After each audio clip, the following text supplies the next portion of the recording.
We're going to go over this question.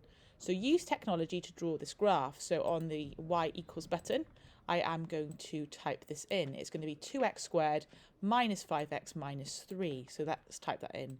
2x to the power of 2. Remember to press this arrow minus, a large minus, 5x minus 3. Press graph. You can see I made a mistake there because I wasn't checking my screen, so I'm going to rewrite it. Remember, you must press the right arrow, so it must be 5x here, and then the right arrow again, minus 3. This looks much better. Now we look at the graph. Here it is. You can see we can more or less see the graph, although I'd ideally like to see more of the x-axis because it seems to be very stretched out, and I want to see more of the graph. So to see more of the x-axis, I'm going to go into the window, and I'm going to change this so it's between minus 20 and 20. This is not essential, but this is just preferential. Now this looks more like a quadratic graph. The first question says use and find the coordinates of the point where the graph crosses the y-axis. Well, you don't need technology to do this. You can just see it in the question. The answer is minus 3. I can also see that it's almost too much of the y-axis, so we can change the window to be smaller in the y-axis. Let's change this to 20. Now you can see it a little bit better. So we know the answer is going to be minus 3, but how would you do that on the calculator? Well, you press second calc, and then we're going to press value. Then we're going to say what happens when x is 0. When x is 0, we get the y-intercept. We press enter, so we get y is minus 3. Then we're going to do part C, find the coordinates where the graph crosses the x-axis. Now this is something we've done in class a lot. Second calc, these are called the zeros. We're going to go to the left of one of the zeros.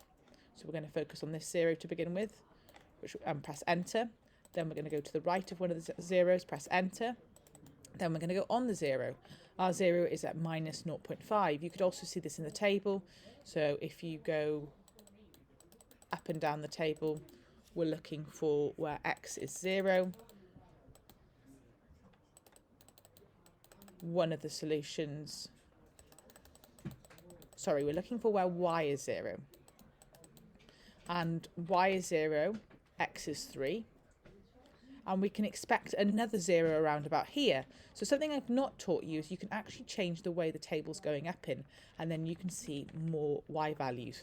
So go to table set, which is second window.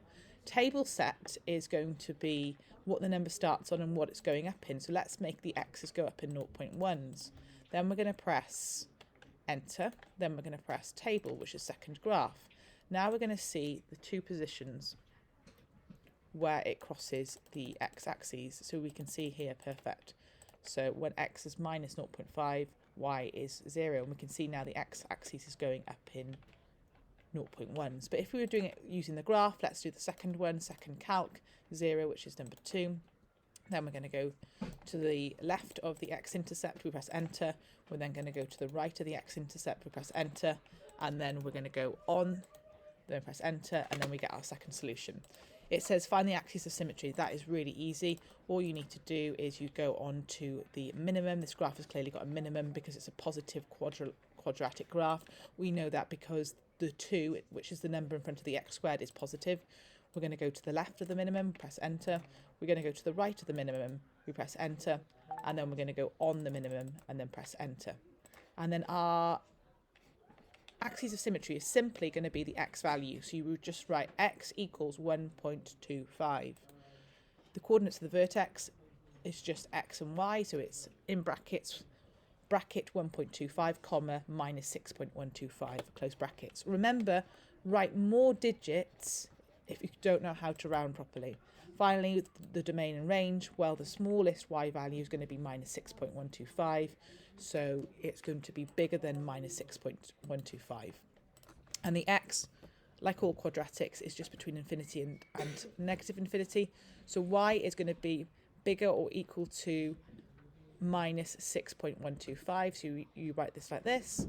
And then x is between minus infinity and infinity. So it's as simple as that. You can get some real life problems like this, which we're going to go over in the next few lessons. Thank you for listening.